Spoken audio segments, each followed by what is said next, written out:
Hey, so in this video I'm going to be covering a bit about premenstrual syndrome and also premenstrual dysphoric disorder, which you might have heard as PMDD or PMS. And I think this is really important to talk about this and how it links into our inner work and also how it links in with like the moon cycles, because I do truly believe like everything is connected. So every physical pain is related somehow to an emotional or a mental pain or disruption in the body. Like, we are precious beings and everything is connected. So both present different symptoms. So with PMS syndrome, premenstrual syndrome, a lot of people can have things, such as like anger, irritability, depression, like their mood really can be affected. We can suffer like water retention and premenstrual acne. I often find, especially around the chin area, that's where you can get a lot of breakouts. You can also feel really bloated or full of like gas. You could have tender breasts, you could feel more clumsy, you might feel more constipated, or for some people it might be the opposite and they feel like they might have more diarrhea or loose stools when they go to the bathroom. Food cravings are a huge one. Headaches, less tolerance for like light and noise. And many of those symptoms are like not quite as severe as the PMDD symptoms. So it kind of does vary. Like, they are similar, but again, it kind of does depend. Like I say, with the PMDD symptoms, they are quite similar. So again, like really severe bloating and gas, extreme low energy, feeling really anxious, nervous. You might also get the anger and irritability come up, sadness, crying. Again, the really strong food cravings. And for those that do experience the PMDD, sorry, I'm going to get my words tangled again, but the intensity of feeling that can literally feel so overwhelming and like way too much, and it can cause, a lot of the physical symptoms too, like we said, cramps, joint pain, the bloating, all the stuff with the moods. And that can, for a lot of people, be 1 to 2 weeks before their period actually starts. And then they'll find, like, after, the first couple of days of their period, then those symptoms will ease and start to maybe go away. But it's a lot, and the symptoms are so disruptive, and that's for at least half of their cycle throughout, every cycle. And the symptoms will often start after the ovulation, and then, like we've said, kind of ease off and end, like, once their period starts after the first couple of days.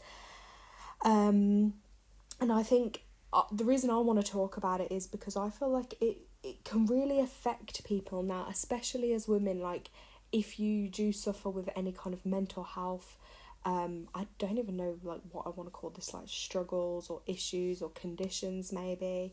But even I don't really like those terms, because I myself have like difficulties with like mental health conditions and whatnot. So I try and be careful of how I word it, because I never want to offend anyone, and I also don't like the way the system uses like certain things to categorize or put people in boxes. Like, I don't like to do that, because I know that we are all unique and individual. But I do feel like the PMDD can, especially, and with the PMS, but if you already suffer with things like your mood, your emotions, and that's not a bad thing, because like I say, as women, and even men are like, can be so sensitive and intuitive, and when we go through the moon cycles, that affects it too. So depending, like, I've tried to cover a few videos, and I'm going to be doing more on like, where you bleed versus where that is in the moon cycle, and what those kind of things mean for you. But I just wanted to raise like more awareness on this, because I feel like it is so difficult for so many of us women to have to deal with every month. And I'm aware that like men also listen to the videos, and ladies, like, if you want to share these maybe with like your partner or your friends, and I think it can be a good idea, maybe not even to share with them, you might want to, but also to have these kind of conversations so they understand what you're actually going through. And that it is scientifically proven, and it is physically proven, it's emotionally proven, like, it is a thing. So, you know, people can dismiss it, or they might not be that understanding because they don't go through it. But it's important to educate your partner, and it's raising awareness, or, you know, your sons growing up, like, it's important to raise awareness in them too, so they can understand, and be more compassionate to what, as women, like, we have to go through every month. Now, with this premenstrual syndrome, I want to bring some things up to you that are surrounding inner work, because I feel like that can actually, you know, like I say, inner reflects into the outer. So some kind of like questions and points to think about is like, what, you know, are you feeling angry or frustrated about something in your life that needs to change? Are you letting someone invade your boundaries in an unhealthy way? Because often when, you know, things like if someone's invading our boundaries or taking from our energy, that can cause like a lot of frustration and anger within us. And when we hold on to those things, then when we have our periods every month, like, that's why I do believe, obviously there's medical reasons, but some people suffer worse with their cycles or some of these symptoms because they are holding on to so much. And there's just like a lot to be said for that, I think. Other things is like, are you unhappy about a situation in your life but in denial about it the rest of the month? So again, especially like those that bleed during a full moon, like when the moon gets bigger in the sky and like everything feels more emotional and intense, things often come to a head, like things come up to heal and work through. And like, you know, like let's say for example, like you're not in a good relationship and that comes up every month and it's a repeating problem, but you know, you're not communicating with it, or the situation's not working, but then when it comes up really bad, but the rest of the time you're suppressing that. So it's things like that when we say about you're in denial, but then, you know, they come up to be dealt with. I think for a lot of people as well is like, are you allowing your female sensitivity enough space, or are you colluding with others or with society to desensitize yourself? And I honestly think for a lot of people that is a thing. Like, you know, we're not it's not like looked upon well to be sensitive or emotional. You know, we're in this fast-paced modern world that's all about, you know, people are more in touch with their phone or what's going on in like social media, or like people are just like they're not in touch with themselves and what they're feeling. And it's almost like people are more happy sometimes to talk about others and what they might see on the TV or like social media or what their friends are doing than actually like their own issues. And I feel like this modern world disconnects people from like their own inner self, like their intuition, their natural guidance, like being in touch with nature and the cycles of the earth. The modern world, you know, takes away from that. And obviously, yes, I'm on a social media platform, but I'm trying to share things in a positive way to be helpful to others on like their healing, self-development journeys, and people that are trying to grow spiritually as well. So, you know, this is why I share. And also, I think it's to bring some awareness that it is a mistake sometimes to think that premenstrual anger or irritability is always unjustified or pathological. You know, sometimes we just dismiss it as, well, that's our period, that's the time of the month, our hormones are all over the place, like we can be that way, instead of like acknowledging that sometimes there are underlying things that are trying to be brought up, like emotional truths that need to be dealt with instead of us suppressing them. And sometimes we have to let the truth out, unprocessed at that time, and it's looking at ways that you can work with that and deal with it.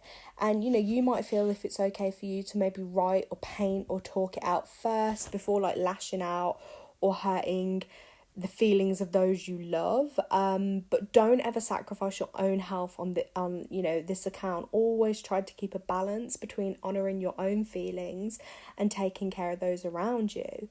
And this is what I was saying, is like educating your nearest and dearest to take your premenstrual irritability seriously, rather than belittling you and making, you know, like PMS jokes, or, you know, whatever. And that's why I say is educate people, like, it is a serious thing, like, you are serious, and your PMS is an attempt to bring emotional clarity, so please remember that. And, you know, when we feel these things in our body, the bloating, the low energy, for example, like, listen to your body. If your body's telling you it's got low energy, then rest where you can. I know that might not be practical to everyone, but if that means, you know, maybe you take work easier, or you have a nap, or you give yourself an extra hour or two in bed, whatever that means for you, honour that, because that's your body talking to you, you know? Bloating and stuff, look at what you're eating, look at emotions that you're holding on to that are literally swelling within your body. Like, what emotions need to be released? What areas in your life aren't you happy with? Like we say, your female energy, your sensitivity, are you suppressing that? Are you belittling it? Are you locking that away in a cupboard? Because that does need to be expressed. Now, there are some things, like, obviously, that, you know, can help with some of these. And I do believe, like, energy movement, cleansing and clearing will help move any blocked psychological and emotional material. So, you know, maybe look at some type of energy healing or clearing. You can also look at, there's several ways you can actually cleanse your own energy, simple kind of techniques. You know, you can do a lot by yourself to maintain, like, a clear energy field, and bringing you back to, like, your balance and stuff, even if it's after a tiring day at work and you've dealt with difficult people, or after a fight or shock, or, you know, being around people that have just drained your energy is really important for you to clear your energy field. So, you know, there's simple things you can do. I do a lot of visualization techniques, and you can, like, visualize your aura literally being cleansed down. You might want to picture, like, feathers doing that, or you might want to imagine, like, a golden light coming down and washing away any, like, cloudy or heavy or dense energy, or a white light protecting all around your aura and your energy field. And you can also ask the earth to absorb any negativity in your field, and imagine, like, the cloudiness literally been taken out into the earth and neutralized and transformed. Or roots going down your feet, connecting you to earth, and then a bubble of light around you, or pyramids of mirrors around. There's so many different techniques, but go with what works for you. Some people also like to smudge their energy. So that's like a Native American way of cleansing and purifying your energy field. So you could burn, like, dried herbs, standing in the smoke, waving it around your body. That is a way of smudging yourself. Or some people like sage or Palo Santo, I think that's called. And people might do things like that. Some people prefer more of a physical thing, or you can, like, ring bells or chimes around your energy field to break up any heavy, dense energy. That's a few techniques that can be really good, but just make sure you do what feels right for you. Exercise is also key in balancing out premenstrual time. Just make sure that you do exercise that's fun for you, okay? Because it is really counterproductive in the long run to force your body to do things that your mind is not enjoying. So for some people, they might love going to the gym. Other people, that might be their worst nightmare. Don't force yourself to do something you don't want to do. A lot of us, we could just put on some of our favourite music, turn up the volume, and, like, just dance. Like, no one has to watch you. And just as you're going to be dancing and moving your body, moving your hips, moving your waist, like, the energy is going to start flowing through your chakras and through your body, and some of that pain will start, like, moving around. I have also done another video about, like, the health side of it, so things like your supplements. I know that there is like B6 that can be really beneficial in helping in balancing, like, premenstrual hormones. So there is that other video you can check on the playlist for the health side of things, which will talk a little bit more about that. That might be useful. Also your diet, so pay attention to that, like, less salt, sugar and caffeine, and more high quality, like, carbohydrates, such as, like, your brown rice, whole wheat, root vegetables, more greens, you know, stuff like that. That's important as well, because if you're not eating right, again, like, that's going to be your body's way of trying to release that and bring your attention to it.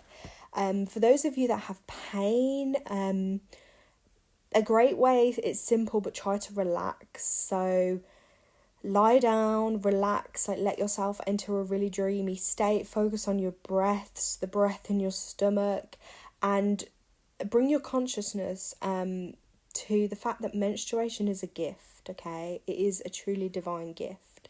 And let go of normal life and domestic chores and work pressures, and just put your feet up and chill out, and allow yourself to do that, because so many of us don't. Like I say, this modern world is like punishes you if you're not doing anything. Oh, you're lazy, and we need to be doing this, you need to be working all the time, and da da da da. And sometimes it's not about that. It's about being present and still in the moment, and allowing yourself to process what you're going through. I also love hot water bottles and heat pads. They can be really helpful for a lot of pain. Essential oils, different herbs. Again, I've mentioned herbs quite a few times. It's not something I know a lot about, but herbs is it's a natural, and it's been around for decades and decades. Also supplements. Try cloth pads too, or a lot of women now, like I've got them myself, is like the cotton underwear. Like you can actually have underwear for your period, because some people will find their cramps are actually worse if they use tampons. So try letting your blood flow out naturally onto like a nice cloth pad, or the period underwear, or even like a flannel or something that's cotton, and just allow it to flow naturally. And again, some kind of more inner work things is you can ask yourself what your womb is trying to tell you. Have a conversation with your womb. Like, how do you feel about having children? How do you feel about your own creativity? Like, how do you feel about your love life? And be really honest with yourself, because especially when you bleed, or you're building up to that, like your intuition is heightened. So sometimes make that quiet time for yourself. Go within and ask yourself these things, because this is your time to know your deepest dreams and fears, and to eliminate the stuck emotions along with your menstrual blood. If tears come, then let them out. Okay, I can't promote that enough. It's just honouring the emotions that come up. As well, just to make a note that, like, obviously severe cramps should always be checked out by your doctor, as they could indicate like a chronic pelvic infection or potentially endometriosis, things like that. So it is important, obviously, to mention that. But I think if we do more inner work on healing ourselves on an inner level, I do believe for a lot of women, processing their emotions, pains, traumas, feelings, or things they might have been through that they suppress and don't deal with, our body's connected. So your womb, that sacral area, like your sacral chakra, your root chakra, like that's going to tie into it.